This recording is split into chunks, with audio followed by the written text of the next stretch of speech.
7 conditions. First, special conditions or circumstances exist for the property. Second, these special conditions or circumstances are not self-imposed. Third, granting the variance will not confer on the applicant any special privilege that is denied to other properties in the same zoning district. Fourth, the literal interpretation of the provision of this title would deprive the applicant of rights commonly enjoyed by other properties in the same zoning district under the terms of this title and would work unnecessarily and undue hardship on the applicant. Fifth, the variance granted is the minimum necessary to make the possible reasonable use of the property. Six, the variance will not adversely affect the area involved or be detrimental to the public welfare. And finally, seventh, the variance must not impair an adequate supply of light and air to the adjacent properties, or increase congestion on the public streets, increase fire hazard, or diminish surrounding property values, or impair the public health, safety, and general welfare of the city. This board will evaluate your request considering these criteria and will make its decision based upon the evidence presented at this hearing. You, the applicant, must justify your request and help us understand why we should grant it. The public will be allowed to speak on items on the agenda after the applicant has presented their request and answered all questions from the board. If you would like to speak, you will need to complete a speaker's form and provide it to staff, Amy or Leslie over here on the right. The forms are located on the table where you signed in and picked up today's agenda. And so the way we're going to do this is we'll let I'll call for the applicant, they'll come up and speak, and we'll ask questions, and then we're going to close things for the applicant, and then we'll ask questions, we'll let the audience speak to it, and then we'll close things there, and then we'll have questions for staff. But at that point, we're not going to have participation. It'll be up for the board's deliberation. Okay, with that being said, we have a quorum present today, and we will proceed with the approval of last month's minutes. I move to approve without objection. Hearing no objection, the minutes are approved. Okay, we can certainly proceed with the first variance. We have ZBA 2020-006, 923 East Lure Street, located in R2 zone. Mr. Kevin Hagan of HH Building Group is requesting a variance to increase lot coverage from 30% to 34% to accommodate a new dwelling unit. Mr. Hagan, are you here? Kevin is running a little late, so I'll be answering any questions later. Okay. Ma'am, if you could go to the podium, all this is being recorded, so we need the microphones to... Do we need to move this item down? Do you think he will be here? What, if you can, please speak into the microphone, ma'am. Name and address for the record. I know, I'm sorry? Just name and address for the record. My name is Wanda Cross, and the business address is the 730 Bayfront. Okay. Okay. And you say Mr. Hagan is running a little bit behind? He is, right. Okay, would you like us to move this down to the last item on the agenda and maybe he'll make it, or do you want us just to go ahead and proceed forward? No, we'll go ahead and proceed. Okay. Okay, well, the board has the application. Is there anything you'd like to add? No, I just wanted to say that if you look at what's happening in that general area, what we're proposing is very much in line with what is happening there. And we're only asking for a 4% variance. Does everybody have the paperwork? Yes, ma'am, we do. Okay.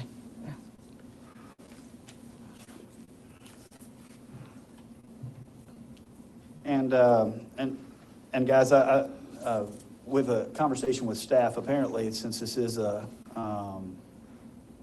what they're trying to accomplish is ordinarily wouldn't be an issue, except for it is getting recategorized. Is that right? For the usage, and so the 30% ordinarily wouldn't apply, but now that it's up at 34%, since it is being recategorized as multi.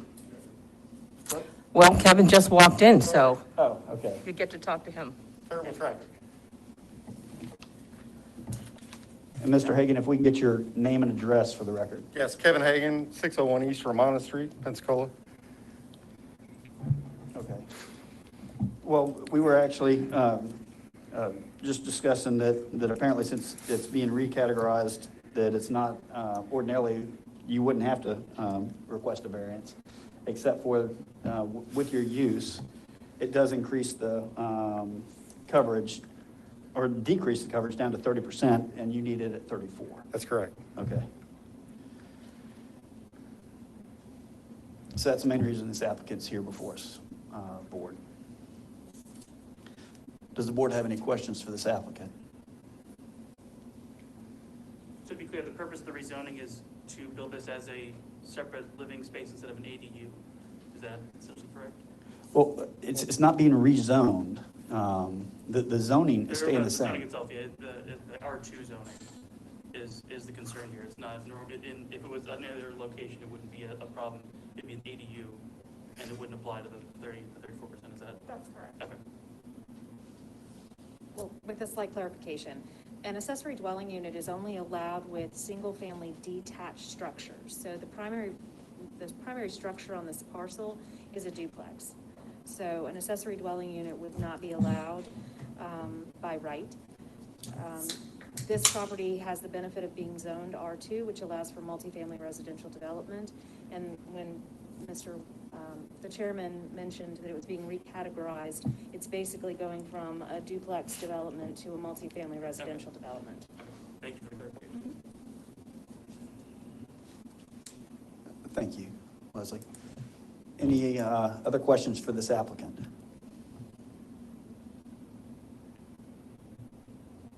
Okay. Well, thank you, Mr. Hagan. Thank you. Thank you. Do we have anybody in the audience, Amy, that wants to speak to this issue? I don't have anything. Okay. Any questions for staff? Do you want to speak? I think we do, so it wants to speak. Okay. And Mr. Reeves, if you could state your name and address for the record. My name is Jim Reeves. The address is 730 Bayfront Parkway. I just want to say about this particular unit, this is the first tiny house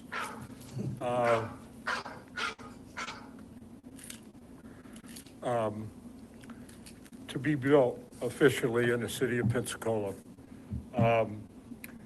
It is a house that was designed in Leon County, Florida, along with 6 other houses. And so we wanted to try to bring this as a model to Pensacola through AMR Pensacola 501c3. And we work with the city planner, and the city planner said if you just add a foot to this, it will comply with the local ordinances. And we had a deal with the architects in Panama City that each house would cost $800 for us to use their plans. So we added a foot, and the architect gave us a bill for another $4,000, so that's $4,800. And then the planning department said, oh, you got 3 units on there because there's a duplex and then this tiny house. So in order for you to proceed further, you need to hire a civil engineer to do a water retention plan. That was $3,000 more dollars. And what happened was the engineer said you could put a swell in the back, a little swale in the backyard. All the water that you had to retain was 2 kids' tiny pools of water, another 3,000. So now we're at 4,800 plus 3,000. And then they said, oh, by the way, it looks like the coverage on this particular lot will be about 32.5%, and you're only allowed 30%. So therefore, you've got to go to the zoning board of adjustment, pay a $500 fee, and we started in July now. So here we are in October. We were supposed to go in September. The storm kept us. And this is the final step. We need your approval in order to get a permit for the first official tiny house in the city of Pensacola. And that's what we're asking for, is that approval. It illustrates, I think, that why affordable housing isn't affordable, because we spent $9,000 and we hadn't put the first stick in the ground. So I would sincerely appreciate, by the way, I'm general counsel for AMR, so I would sincerely appreciate. Question for you, Mr. Reeves. If this one's granted, and are you going to need them for all the properties? No, because on January, you can explain this, but better than me, but Appendix Q is going to happen statewide, and the mayor has said that that the city of Pensacola is going to adopt it, the county's going to adopt it, and so it's a totally different world when and if Appendix Q, which is a specific tiny house ordinance, which you don't have right now. Understood. Okay. Thank you. Any other questions for the speaker? Thank you, Mr. Reeves. Any additional questions for staff? I've got one. Leslie, Amy, if this property is R2, so it's already zoned multifamily, you could have up to a triplex on this property, couldn't you? If that duplex happened to be a larger structure and it was a triplex, that's permitted in R2? Yes, sir. Yeah. Cool. But you would be held to the maximum lot coverage of 30% for the buildings only. Right. Which is all we're hearing. Exactly. Any other questions for staff? Okay, with all that being cleared up, I'll entertain a motion. I'll make a motion that we approve the variance request. We have a motion to approve. Do we have a second? Second it. Second, discussion? Boys, like I said, this could have been a triplex structure, and the tiny homes are a thing that's coming in. We'll be dealing with it more and more. Just asking for a small variance to make this particular plan work on this lot, so I'm good with it. Okay. I think also when looking at the surrounding homes in that particular area, they're all of a similar size. I would agree with you guys as well, and that's part of the reason I asked Mr. Reeves if we were going to have to continue to see a lot of these applications, but apparently we'll wait to see what Section Q has. All right, any other discussion? We have a first and a second. All in favor, raise your hand. It's unanimous. Okay. Moving on to item number 2, ZBA 2020-007, 1800 North 15th Avenue.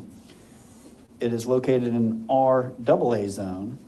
We have Mr. Scott Salas of Salas Dalrymple Architecture is requesting a variance to reduce the required side yard setback from 15 feet to 6 feet to accommodate a new one-story accessory dwelling unit. He's right there. The existing home constructed was an approximately 1928 for the front and side yard setbacks. Mr. Salas?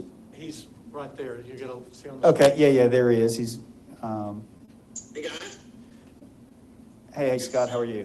Here this morning. I was going to be down there in person, but we had a meeting here at the office, so I appreciate the convenience of being here virtually.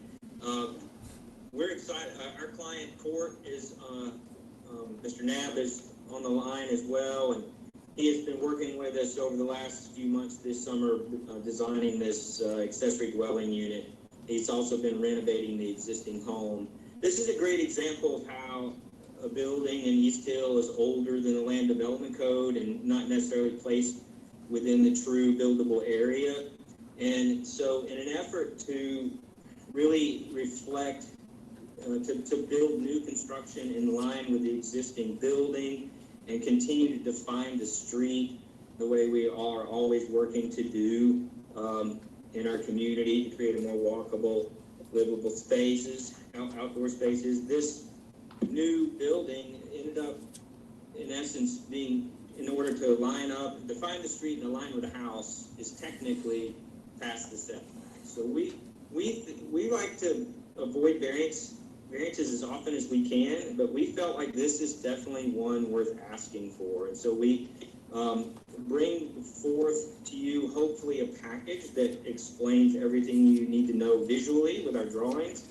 We also have, and I think you have in your packets today, provided by city staff, two letters from adjoining neighbors who stand in favor of this request. So we're excited to have that in our packet as well. And if you have any questions about the specifics of it that the drawing set doesn't answer, we stand ready to answer them. Thanks for hearing us.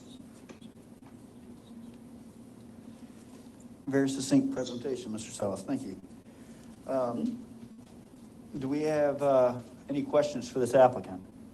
Mr. Salas, I'm assuming part of this design was to save that giant oak on the back of the property, and so that you were restricted with the height of that building, I'm guessing? Is that?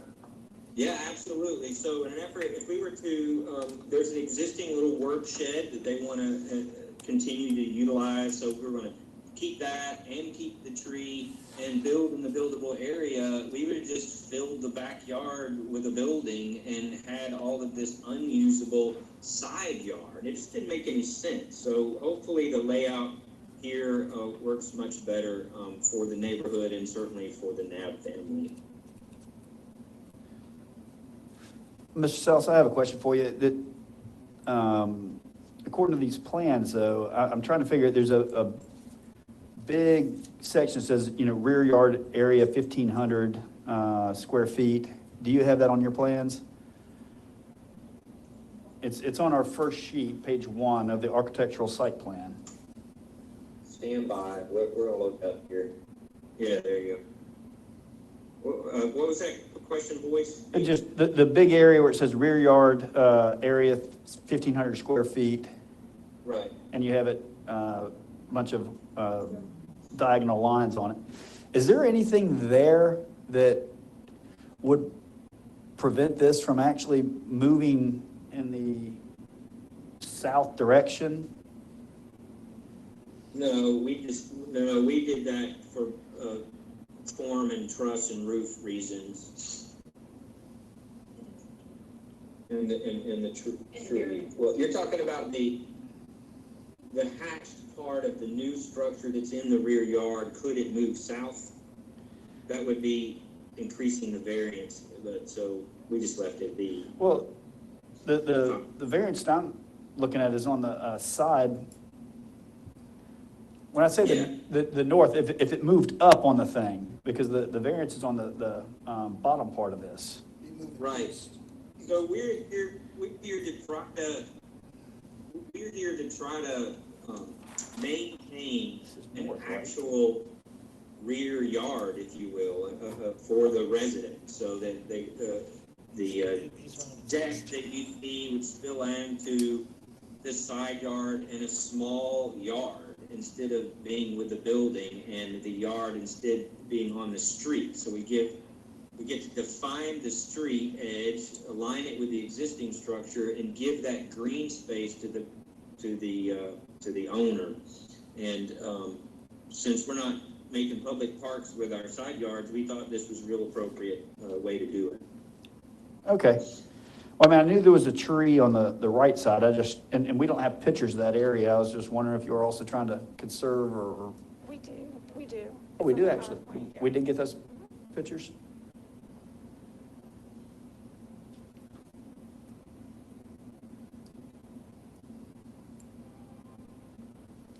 And that's that big oak tree that I was talking about. Yes. Yeah, and I see the existing driveway and the big oak is on the right-hand side.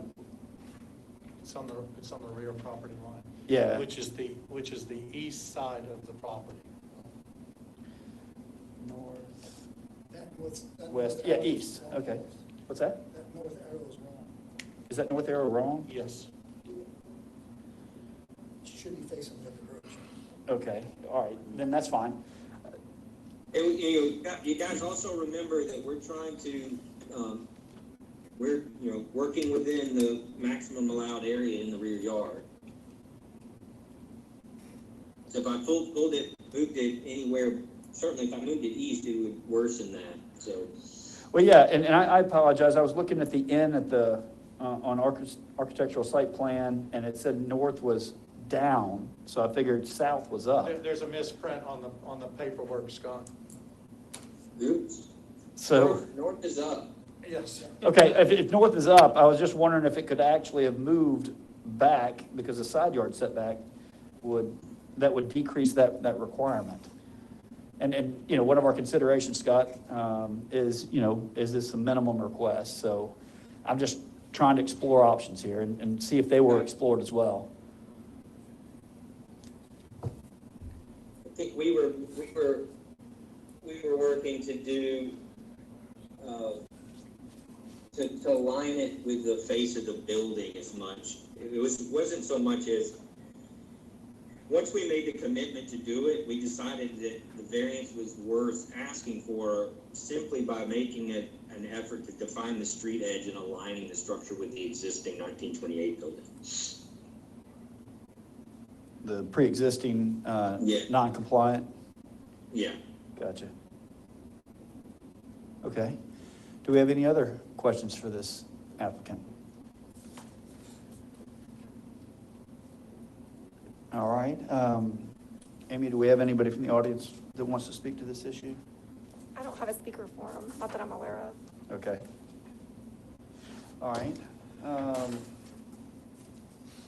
Board, do we have any questions for staff? The side yard is 15 feet required, and that's because it's a corner lot, correct?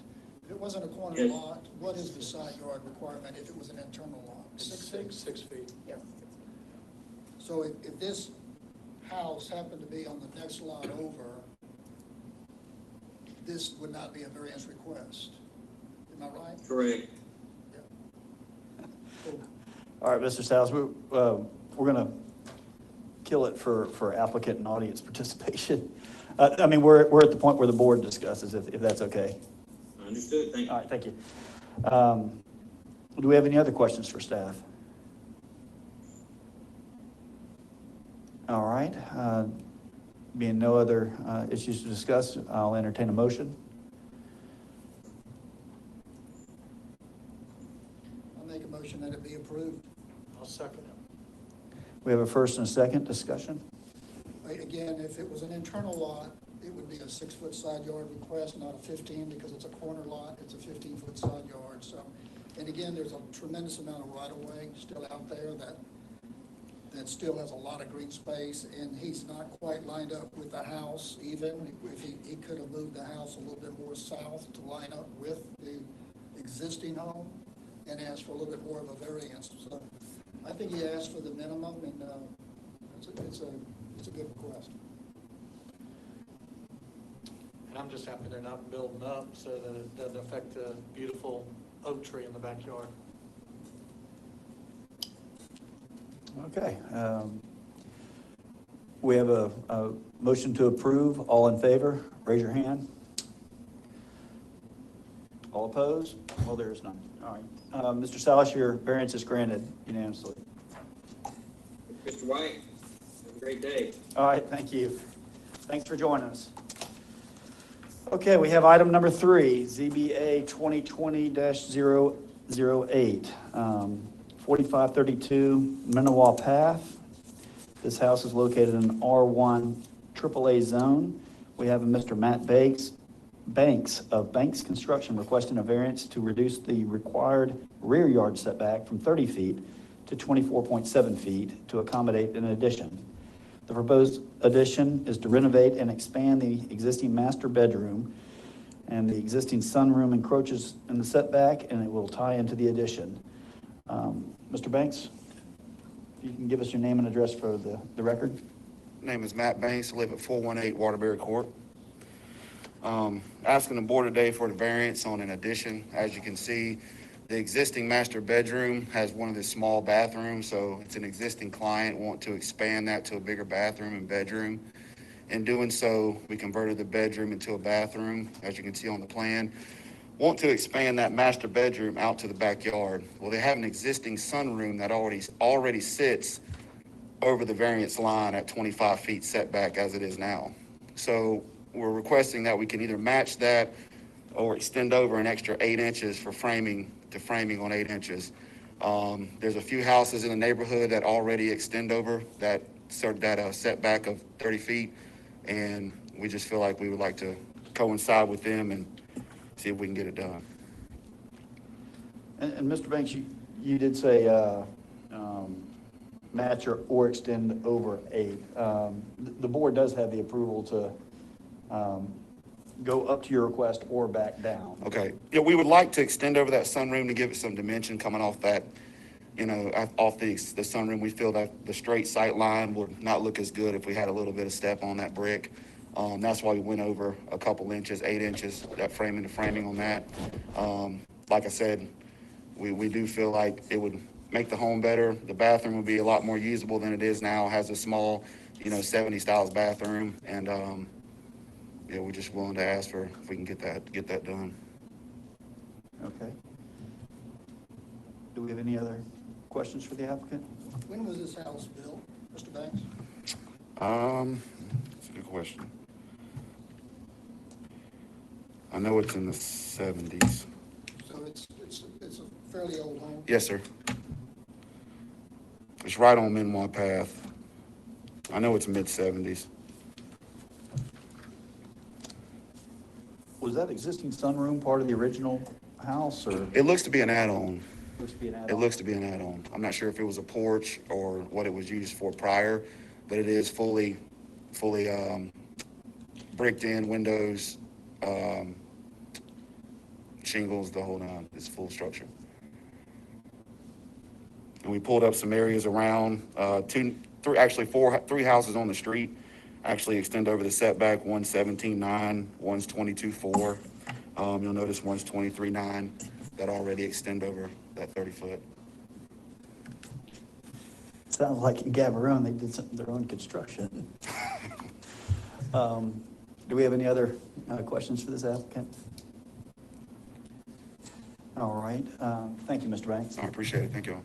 Do we have any questions for staff? I do. I'm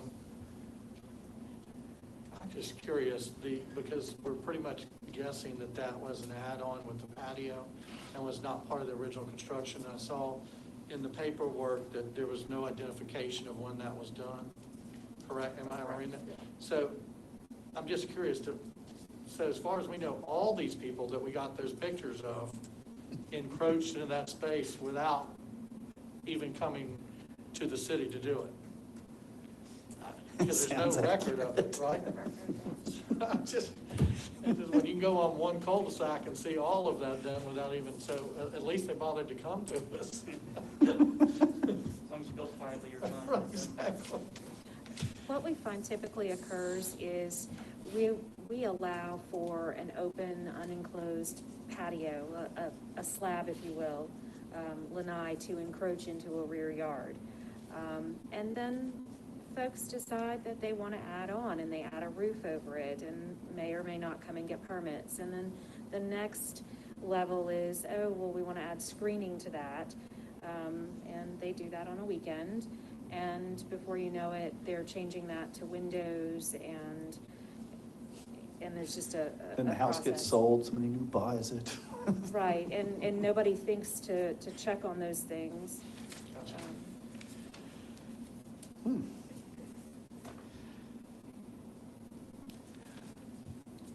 Well, and I had some previous discussion with the staff, and that's the reason I asked the applicant about that. You know, I don't have a problem with them making this addition, but, you know, just try and do it with the minimum request. I was trying to see if we could do it like in line with the house.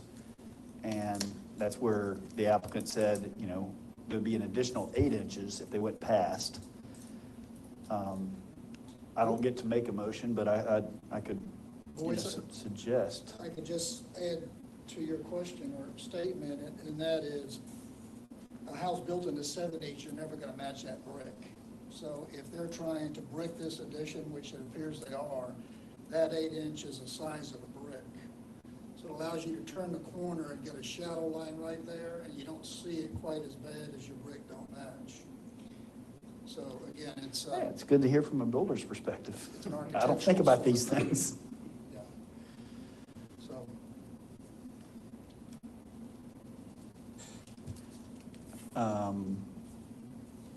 Any other questions for staff? All right, well, I'll entertain a motion. I'll move to approve. Move. We have a first and a second. Any discussion? Further discussion? Again, this is building with something that's, at least since 1999 has already been sitting there. So building, aesthetically, essentially up to that same line that's already existing on both sides. And it's in the backyard, which most people won't see anyways, and not really blocking any light. I don't see any problems. I think it's the minimal requested to kind of square off the house essentially. If anything, it'll make it look better in the corner. so in a cul-de-sac of violators, they're the only one that's asked for permission. Agreed. All right. Any further discussion? All right, we have a motion and a second. All in favor, raise your right hand. Variance carried unanimously.